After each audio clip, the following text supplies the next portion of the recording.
Hello, trading is closed on December 24th, 2015. At last evening's report, I said there was a MEJT target of 2058.26. Futures traded as low as 2049, which was enough to satisfy the target in futures, but that doesn't really count because it has to print in real time to get rid of the target.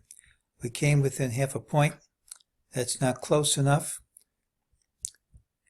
because of the half-day session. Today, I don't have enough data to say if this is an unfilled target or a failed target, but it could easily print on Monday.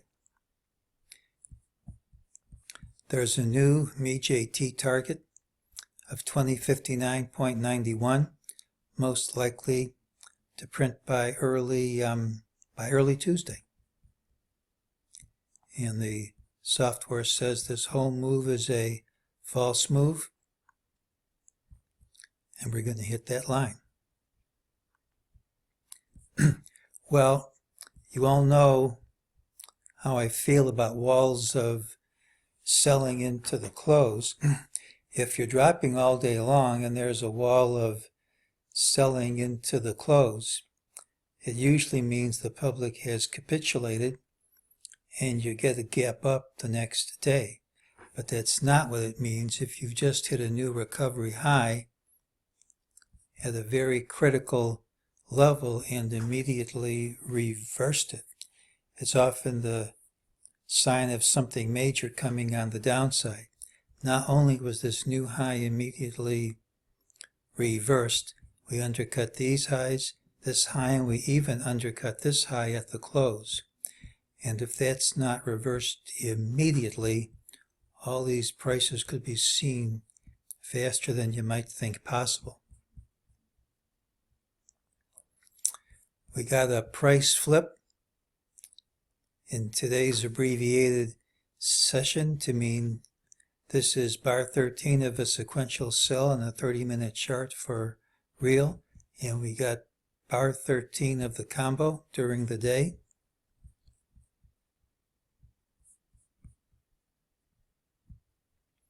If you look at the 65-minute chart, we have 12 bars of combo sell, but number 11, 12, and 13 don't have to obey the rules. And since this one I marked X traded over the close of number 12, it's possible that's good enough to be bar 13 in alignment.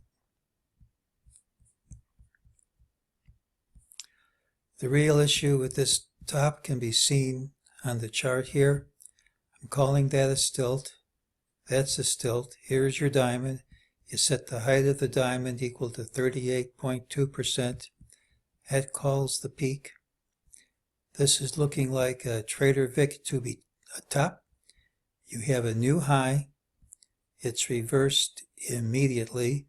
His rule is that you sell as the old high is undercut, and you put a stop over the high of the bar, which did the undercutting.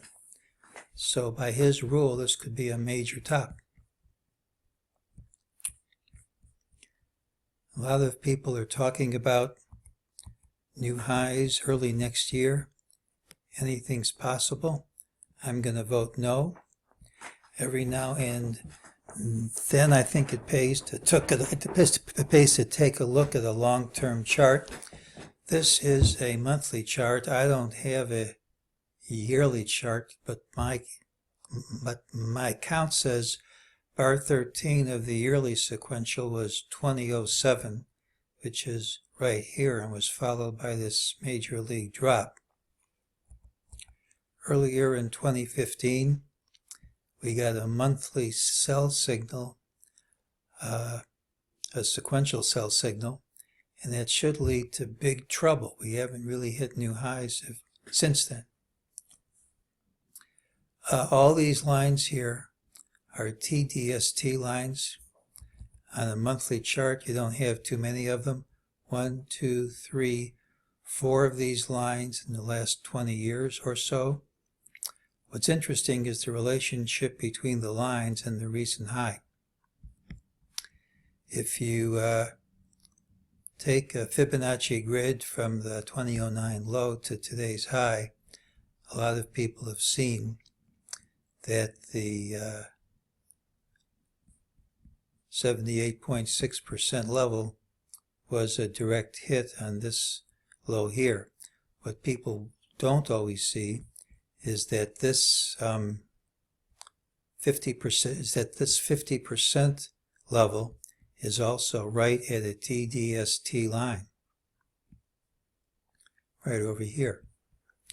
What's interesting is if instead of drawing the grid from the low to the high, you draw the grid from the low TDST line to the high.